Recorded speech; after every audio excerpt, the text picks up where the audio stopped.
Primero quiero decirles qué cosa es homilética. La homilética tiene que ver específicamente con la investigación, la redacción y la exposición del mensaje.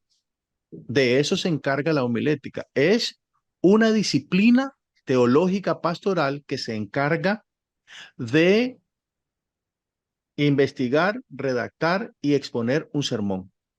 De eso se trata la homilética específicamente. Ahora bien, la homilética tiene como objeto de estudio la predicación. No crean ustedes que esto es redundante. Quiero que escuchen bien esto que les voy a decir. La homilética tiene como objeto de estudio la predicación. Y cuando algo es objeto de estudio, se estudia para comprenderlo, para analizar si tiene algunos problemas y si se pueden corregir esos problemas y si se puede mejorar esa situación. Para eso se estudia algo. En lo personal estoy que voy a presentar una tesis en la universidad sobre enfermedades comunes de las personas y me he dado cuenta de muchísimas cosas. Al hacer esa investigación me doy cuenta de muchísimas cosas. Así que esta presentación que voy a hacer en la universidad tiene que ver específicamente con los hallazgos que descubrí sobre las enfermedades y cómo afecta psicológicamente a las personas. ¿Por qué les digo esto? Porque cuando nosotros decimos que la homilética tiene por objeto de estudio la predicación, lo que queremos decir es que la homilética trata de comprender la predicación y mejorarla. La Amén. homilética trata de mejorar la predicación. Un ejemplo de eso sería lo siguiente. En mi vida ministerial he tenido unos 5.000 libros físicos, por lo menos, 5.000 libros físicos, por lo menos. Ahora ya tengo pocos, quizás tenga 500 porque todos los he ido regalando, lo he ido prestando, etcétera. Pero en la actualidad, básicamente, ya no leo de forma física. Ahora leo en la computadora, en la tablet. Tengo una tablet específica para poder hacer lecturas. Estoy divirtiéndome mucho con un libro de Antonio Piñero, que es una guía para entender el Nuevo Testamento, porque estoy aprendiendo bastante. Pero ya no utilizo la biblioteca de papel como la usaba antes. Entonces, cuando yo comencé en el mundo de la predicación, yo recuerdo que el primer libro que leí se llamaba o se llama Homilética Práctica de Thomas Hawking. Ese librito fue mi primer libro de lectura sobre homilética, pero ese libro dice, aborda la homilética de una forma específica. Luego leí muchos otros libros más y mi comprensión fue creciendo. Fui investigando la predicación y la he hecho mi objeto de estudio. Trato de comprenderla y proponer a través de mi canal las formas en las que el predicador puede mejorar como expositor. Entonces, fíjese bien, yo ya no leo en papel, ahora leo en la computadora. Hemos progresado porque así nos están presentando las herramientas. Hubo alguien que dijo, bueno, los hermanos están estudiando en papel, en libros físicos, vamos a ponerle esos libros en digital para que ellos tengan esa facilidad. Y hubo quien puso las bibliotecas en digital. Facilitó que ya no anduviéramos con una biblioteca enorme, sino que la tuviéramos en un ordenador o en una computadora. Y ahora las tenemos incluso en los teléfonos, con aplicaciones, etcétera.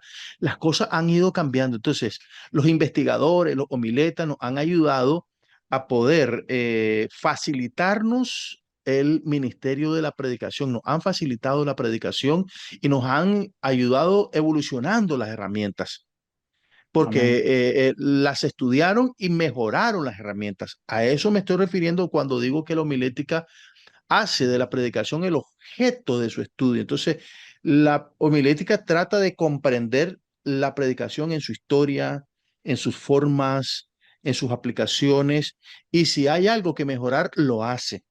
¿Ok? Lo hace. Eso es lo que hace la homilética. Por lo tanto, nosotros tenemos que hacer uso de la homilética como una herramienta que nos ayuda a mejorar la predicación.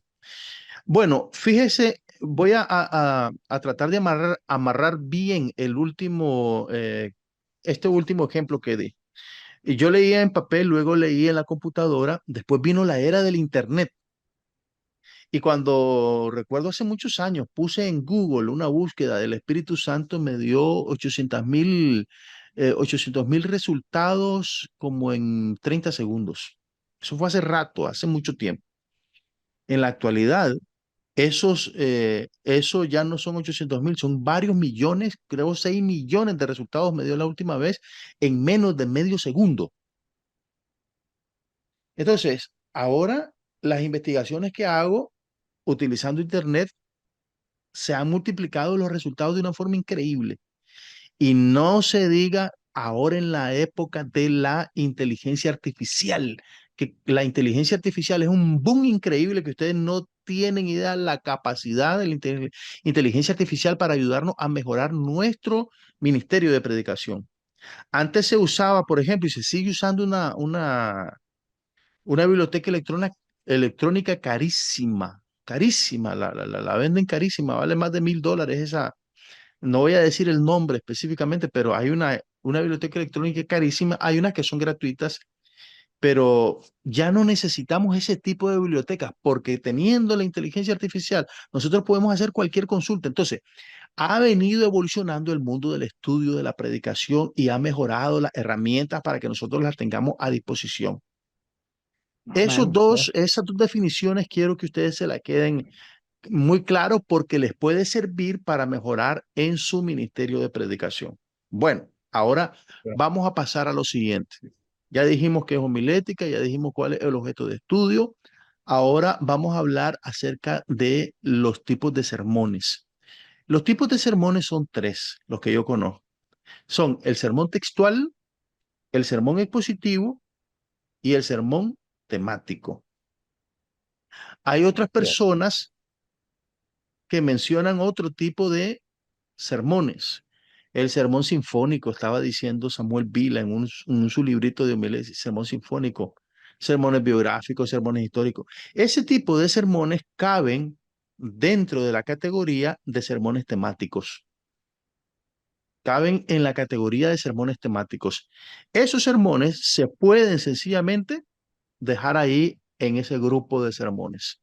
Por lo tanto, el tipo de sermones que existen solamente son tres: el textual, el expositivo y el temático. La diferencia entre uno y otro quiero decírselas. Anoten esto, miren. El sermón textual es el que se basa específicamente en uno, dos, tres y cuatro textos.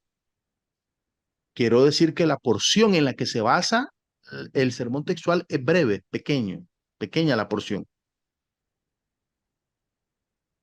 Mientras que el sermón expositivo se basa en más de 5 versículos, puede basarse en un párrafo completo, en un capítulo completo o incluso en un libro de la Biblia completo. Eso es el sermón expositivo, aquel que se basa en porciones más amplias de la escritura. Y el sermón temático no se parece directamente a estos dos. Los dos primeros, tanto el textual como el expositivo, son muy parecidos, pero el sermón temático no, porque el sermón temático no basa su tema en una sola parte de la escritura. El sermón temático basa su argumentación en todas las partes de la escritura. ¿Qué quiere decir esto? Que yo selecciono un tema, por ejemplo, la santidad, y busco qué dice la Biblia sobre ese tema, tanto en el Antiguo como en el Nuevo Testamento. Entonces, yo construyo mi tema a partir de todo lo que me dice la Biblia. Por supuesto, no voy a poder poner todos los detalles de lo que dice la Biblia sobre un tema, pero en la generalidad lo pongo. Entonces, investigo qué dice la Biblia sobre un tema específico y lo pongo ahí en mi sermón. Mientras que el sermón textual y el sermón expositivo se basan en una sección específica de la Biblia. Lo que quiere el sermón expositivo y el textual es eh, exponer una porción bíblica, lo que no quiere decir que no puedo usar otros versículos de la Biblia, porque tengo una porción que quiero exponer Y en la exposición que estoy haciendo de esa porción bíblica, me van a salir argumentos que los puedo reforzar con otros textos bíblicos. El hecho que sea expositivo o textual no quiere decir que no voy a poder usar otras partes de la Biblia, de ninguna manera. En el sermón temático, sí, trato de usar todas las partes que pueda y que me convienen para mi tema en exposición. Bueno, ahora que ya hemos dicho eso, en generalidades, vamos a hacer lo siguiente. Voy a compartir pantalla con ustedes y quiero presentarles la estructura específica de cómo sería entonces un sermón textual. Mire, aquí tenemos segunda a los Corintios capítulo 1, versículos 3 y 4. Segunda a los Corintios capítulo 1, versículos 3 y 4. Tenemos dos versículos.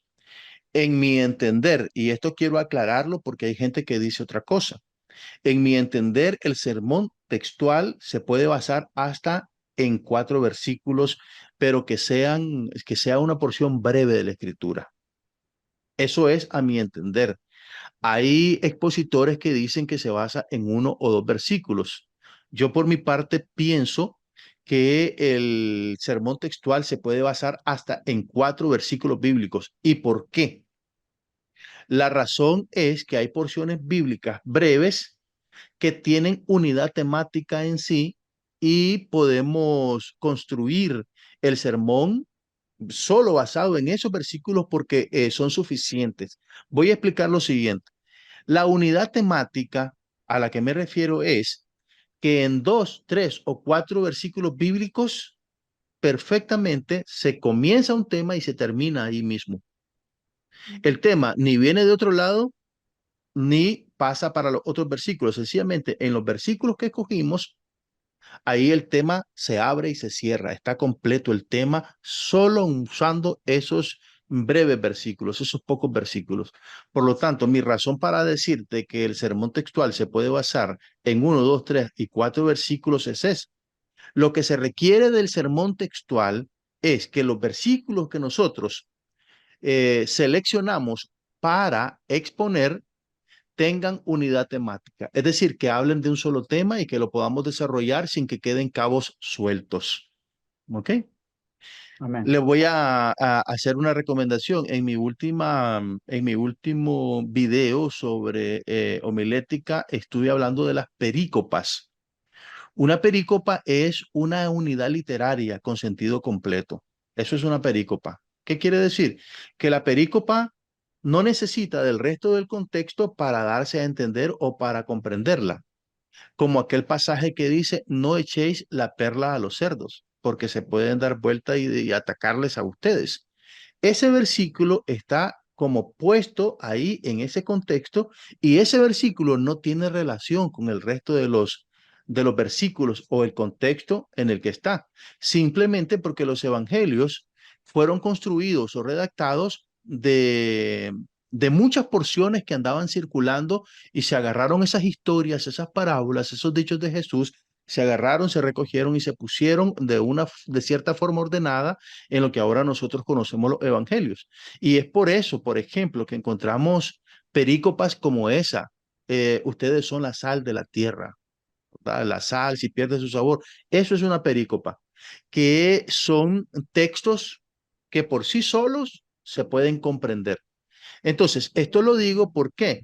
Porque en un texto o varios textos, digamos hasta 4 textos, ustedes pueden construir un sermón textual sencillamente. ¿Por qué? Porque el sermón, los versículos que escogieron contienen un tema en sí mismos. Esos versículos les dan ese tema y lo pueden desarrollar fácilmente. Bueno, entonces Se aquí podría yo decir que tengo, es un tema como definido. está definido el tema en los versículos. Exacto. Ustedes cuando vayan a predicar un Exacto. sermón textual o expositivo, tienen que estar seguros que los textos que escogieron tienen el tema completo. Ok, que pueden desarrollarlo muy bien. No se pasen ni a un lado ni a otro, sino que en esos textos que escogieron ya saben que ahí está el tema específicamente bien definido. Ahí alguien me estaba diciendo que quería un sermón, a ver, de dónde creo, segunda a los Corintios, capítulo 10, versículo 12, si no me equivoco. 12, 13 y 14.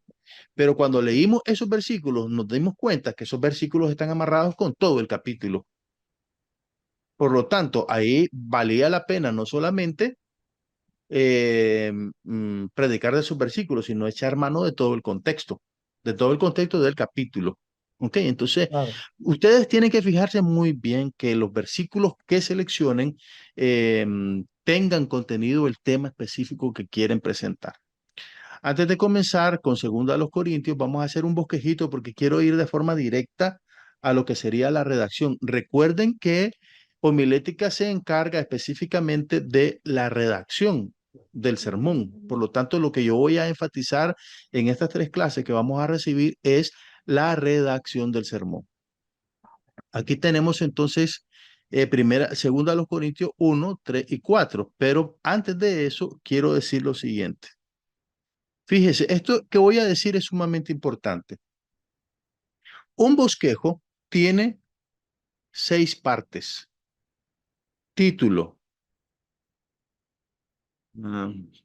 tiene texto, propósito, introducción, desarrollo y tiene una conclusión. Ok, el bosquejo en mi forma de enseñar tiene 6 partes. Hay algunas personas que dicen que tienen más de 6 partes y otros que hasta los reducen a 3 partes. Yo enseño que los bosquejos siempre tienen 6 partes. Esas 6 partes serían el título, el texto, el propósito, la introducción, desarrollo y conclusión. Cualquier parte que se quiera agregar perfectamente cabría en alguna de estas. Por ejemplo, hay gente que dice que hay que incluir el tema y aplicación. Mire, entonces aquí serían 8 partes, pero claramente esto no es así. Claramente, cuando ustedes vayan a predicar y estén organizando sus bosquejos, también la homilética tiene que pasarles primero por su razonamiento, por la cabeza. Tienen que saber por qué van a hacer algo como lo van a hacer. Entonces, en este caso, por ejemplo, el tema, fíjese bien, el tema no se escribe por ningún lado. Yo lo suprimo. El tema es todo de lo que vamos a hablar en el sermón. Es el asunto del que vamos a hablar y por lo tanto no se escribe en un lugar específico. Si se llegara a expresar algo del tema de una manera literal, se tendría que hacer acá en el propósito. Y les voy a decir por qué. El propósito es básicamente la idea central del sermón. Es lo que yo quiero conseguir y tengo una razón para conseguir eso con la exposición que voy a hacer. Pero bueno, fíjese bien. La aplicación es un llamado vehemente a las personas a practicar el mensaje que hemos expuesto. Eso es la aplicación. Y la aplicación la aplicación principal, y se hacen aplicaciones secundarias a lo largo del texto o a lo largo del sermón. Eso lo voy a explicar en su momento. Pero como la aplicación es un llamado específico a practicar el mensaje, la aplicación, lógicamente, es parte de la conclusión.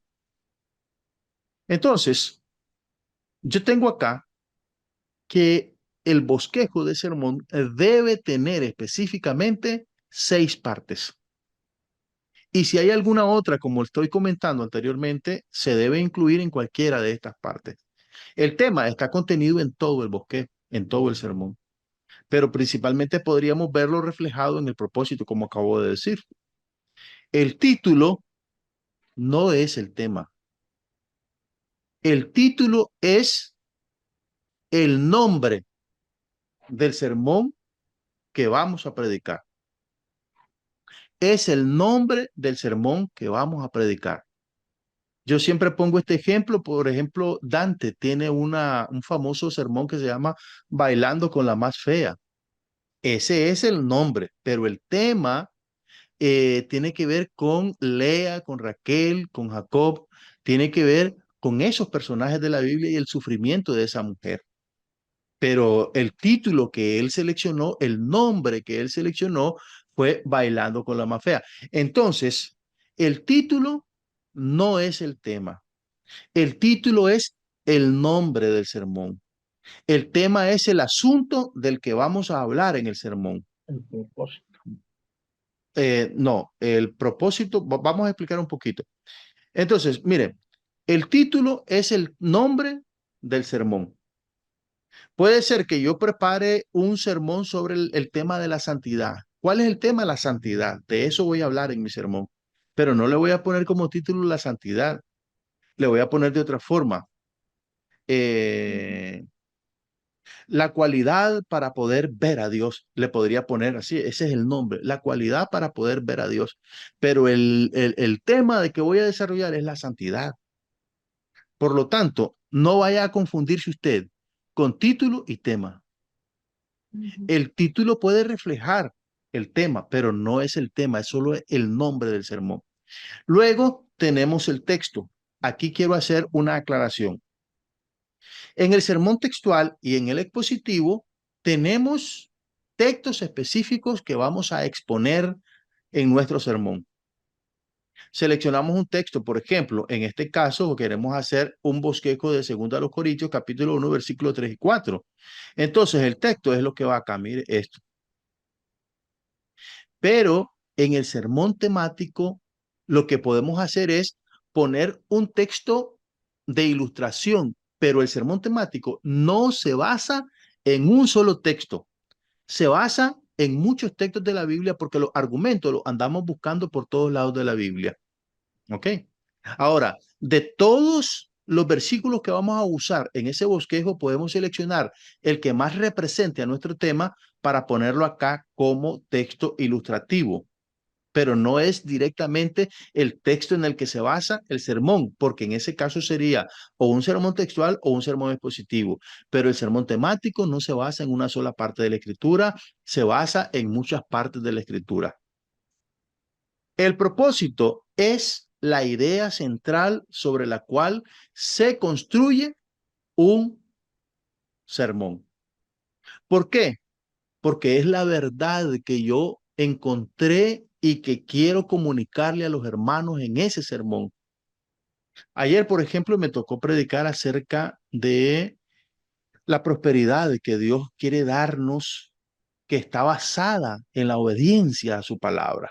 Entonces seleccioné el Salmo 23 y la verdad que yo les quería comunicar a los hermanos es que si nosotros tenemos una relación fuerte con Dios, Él nos va a dar una vida de bienestar absoluta, como lo dice el Salmo 23. Para mí era fundamental comunicarles esto a los hermanos, porque esa verdad es una verdad muy importante. Y sobre la base de esa verdad, construir todos mis argumentos del sermón. Entonces, el propósito es la verdad central sobre la cual vamos a construir toda la argumentación de nuestro mensaje. Por eso es que el propósito sería de todas las partes la parte más importante del bosquejo, porque es el propósito el que encierra la finalidad, la razón de por qué estoy predicando ese sermón. En su momento vamos a poder hacer una aproximación un poquito mejor al propósito para que ustedes vean cómo se construye y por qué es la base de todo lo que vamos a decir. Después que escribimos el propósito, tenemos la introducción y a partir de la introducción ya comienza toda la argumentación que me va a ayudar a alcanzar ese propósito. Entonces, la introducción, bueno, porque de alguna forma tenemos que comenzar, ¿verdad? El desarrollo, que es, escuche bien esto y anótelo, es alfanumérico. El desarrollo es alfanumérico. La simbología alfanumérica de un bosquejo inicia en el desarrollo. Y tenemos la conclusión. Me voy a quedar, sí, en esta parte de, déjenme ver.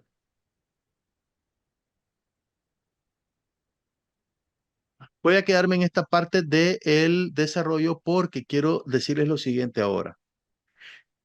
El bosquejo es alfanumérico. ¿Qué quiere decir esto? Que se simboliza de manera numérica y con letras. Los puntos principales de un bosquejo que comiencen en el desarrollo se deben escribir con números romanos. Cuando usted mire en un bosquejo una oración que inicia con número romano, entonces esa oración es uno de los puntos principales del bosquejo.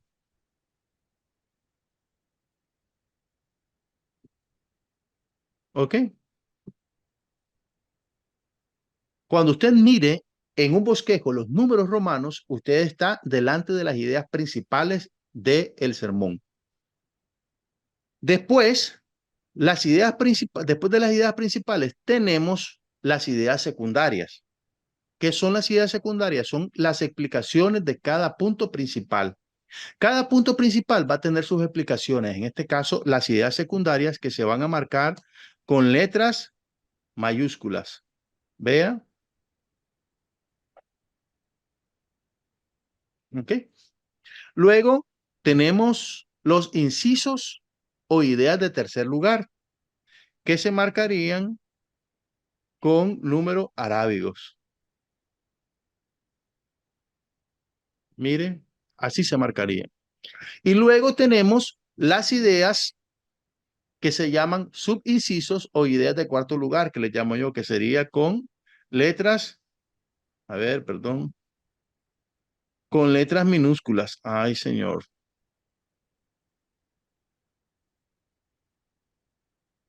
Ok. Ya van a entender muy bien esto porque el esquema que vamos a hacer nos va a facilitar la comprensión de esto. Fíjese en algo. Los bosquejos tienen por lo menos dos elementos. Tienen ideas principales y tienen ideas secundarias. Cada una de estas ideas, simbolizadas con letras mayúsculas, números arábigos y letras minúsculas, son secundarias. Por ejemplo, estas ideas que se escriben simbolizadas de esta manera son las ideas secundarias de estos números principales. Pero estos serían, en cierta forma, las ideas secundarias de estas ideas secundarias. Y estas serían las ideas secundarias de esto. Cuando una idea es explicación de otra, se escribe en un espacio a la derecha. Miren.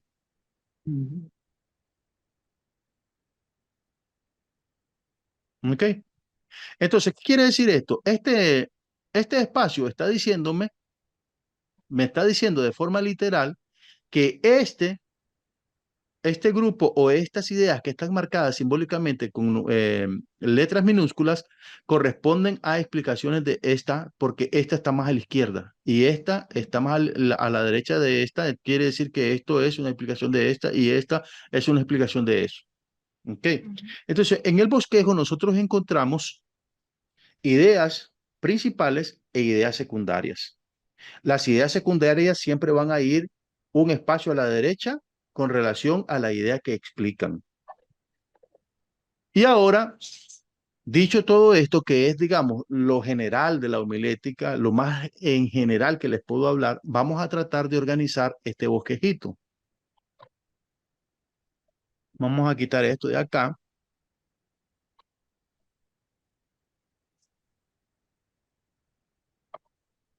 Ok, miren, aquí tenemos de todas las 6 partes que nosotros nombramos acá, el título, el texto, el propósito, introducción, desarrollo y conclusión, ¿qué tenemos ya del bosquejo?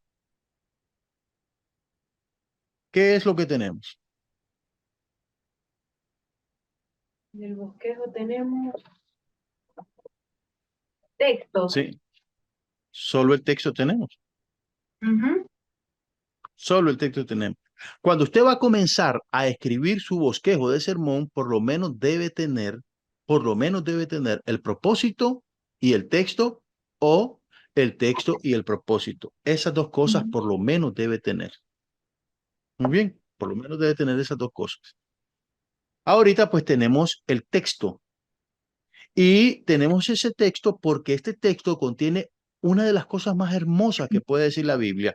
Bendito sea el Dios y Padre de nuestro Señor Jesucristo, Padre de misericordia y Dios de toda consolación, el cual nos consuela en todas nuestras tribulaciones para que podamos también nosotros consolar a los que están en cualquier tribulación por medio de la consolación con que nosotros somos consolados por Dios. Mire qué cosa más hermosa lo que dice ese texto.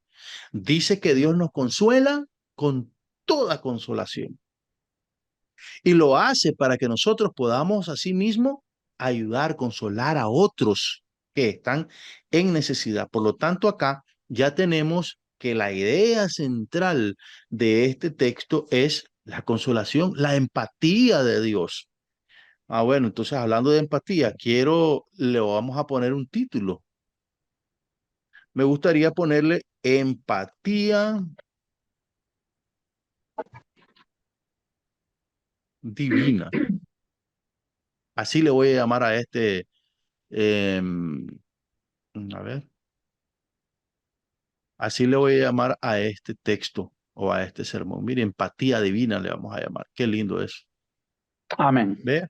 Aquí tengo ya el título, tengo el texto. Ahora quiero que ustedes vean algo. ¿Por qué creen ustedes que seleccioné estos textos? ¿Por qué? ¿Qué hay en estos textos que me llamen tanto la atención como para organizar un bosquejo de sermón con él?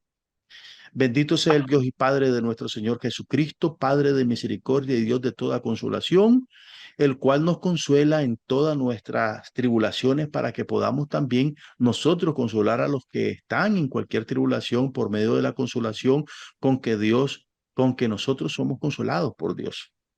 ¿Cuál creen ustedes que es la razón, la idea central de esos textos? ¿Alguien que Aquí me podría diga, por estar, favor? aquí ¿Sí? podría estar lo que llamamos la misericordia y la consolación, que es lo que realmente el ser humano trata de buscar en Dios. Sí, ok, muy bien. Ahora, ¿por qué razón iba yo a querer predicar un sermón de estos? ¿Cuál sería el motivo, la razón? Motivo de la razón es darle esperanza y que las personas que escuchen el sermón pues se apeguen a la fe, a la esperanza en Cristo Jesús, porque Ajá. es allí donde van a encontrar la misericordia y la consolación. Entonces, el propósito sería animar a los oyentes conforme a la consolación que Dios nos da. Vamos a poner Amén. un propósito en general, ¿verdad? Estamos poniendo un propósito en general. Animar a los oyentes conforme a la consolación que Dios nos da para sentir esperanza y hacer crecer nuestra fe. Mire, ahí tenemos un pequeño propósito que tal vez no está bien, pero lo que quiero es ilustrarle lo que estamos haciendo, ¿verdad? Ok. Claro. Amén. Entonces acá vamos a hacer esto. Fíjese bien, tengo ya tres partes.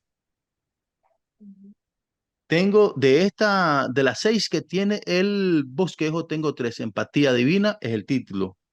Texto, aquí lo tengo. Tengo también el propósito. Tengo que escribir la introducción, pero que como la introducción la puedo hacer ya al final, entonces me voy a quedar haciendo los puntos principales. Ayúdenme, por favor. ¿Cuáles serían las ideas principales que tiene este texto? ¿De dónde a dónde? ¿Dónde comienza? ¿Dónde termina la primera idea, la segunda idea y la tercera idea si hay? Ideas principales. Sí, ¿cuáles serían las ideas principales? Bendito sea el Dios y Padre de nuestro Señor Jesucristo, Padre de misericordia y Dios de toda consolación. Por lo menos ahí está la primera. El cual nos consuela en todas nuestras tribulaciones. Mire, somos consolados Una, por Dios. Dios es una de las ideas consolador. principales es hacer relevancia No, no, en... no, no, a ver, no, no, no, no, no, mire, mire, mire. No, ¿de qué manera lo va a desarrollar? Yo lo que estoy Amén. diciendo es, el texto, este texto cómo se divide en las ideas principales. No lo que yo pienso que son las ideas principales, sino ok. las ideas principales del texto. Este texto tiene, mire, vamos a ver. Este texto tiene 52 palabras. Y yo quiero de esas 52 palabras detectar dónde comienza una idea, dónde termina la otra, etcétera. Entonces aquí, para facilitárselo, vamos a hacer lo siguiente. Dice aquí, bendito sea el Dios y Padre de nuestro Señor Jesucristo, Padre de misericordia y Dios de toda consolación. Dios es misericordioso y consolador. Esa es la primera idea principal ahí. La primera idea. La segunda idea principal, el cual nos consuela en todas nuestras tribulaciones. Y aquí yo tengo la siguiente idea principal. Mire, Él es consolador. Él Consolador. nos consuela. Somos objeto de su consolación. Y tengo la tercera idea acá. Para que podamos, fíjese bien, si es que aquí la oración misma me está dando la dirección de las ideas. Para que podamos también nosotros consolar a los que están en cualquier tribulación por medio de la consolación con que nosotros somos consolados por Dios. Ese párrafo que usted ve ahí es una sola idea. Son 105 palabras.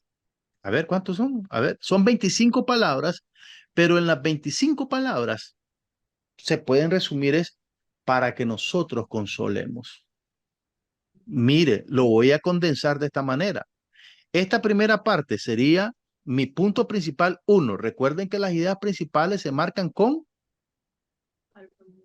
letras o números romanos. Simbolizan las Sí. ideas más importantes. Cada tema debe tener varias ideas principales que puedan desarrollar el tema. Cada idea principal va a aportar algo diferente o específico al tema. Bendito sea el Dios y Padre de nuestro Señor Jesucristo, Padre de misericordia y Dios de toda consolación. Misericordioso y consolador. ¿Ok? Mire, ahí voy a misericordioso y consolador. Aquí resumo esto. Luego, vamos a la segunda idea principal. Mire, se escribe con romanos. Acuérdese, las ideas principales. Amén. El cual nos consuela en todas nuestras tribulaciones. Qué cosa más, eso es impactante, hermano. Mire, hasta me conmueve escuchar eso. El Amén. cual nos consuela en todos nuestros problemas. Allí Y en ese podría ir momento nuestro usted, consolador. claro, por supuesto que sí. Déjeme ver. A ver, misericordioso y consolador. Le vamos a poner así. Él es nuestro consolador. Ok, mire, ahí está ya. Entonces, Dios es el objeto o es el sujeto activo que consuela y nosotros somos los sujetos pasivos que recibimos esa consolación, que recibimos Consolado. el abrazo de Dios, que recibimos esa ternura del Señor y que nos dice, no te preocupes, vas a salir adelante, lo vas a lograr. Ahora estás Amén. llorando, pero vas a ver que pronto vas a alcanzar esa bendición que estás buscando, etcétera. Entonces, ahora vamos a la tercera idea principal. Miren, ok, ¿cuál sería la tercera idea principal? Debemos también consolar a otros. Ya está. Miren, Amén. ahí lo tenemos, ¿ve? Fíjese bien qué Perfecto. bonito va quedando el bosquejo. Miren, el bosquejo ahí va quedando ya. Sí, Ya el bosquejo va teniendo forma. Aquí nos va la introducción. Vea, aquí nos va la introducción. La vamos a escribir cuando ya finalicemos. Hoy lo vamos a dejar así porque ya tenemos los 45 minutos, pero quiero decirles lo siguiente. Fíjese bien cómo ya vamos construyendo. Miren, vamos construyendo.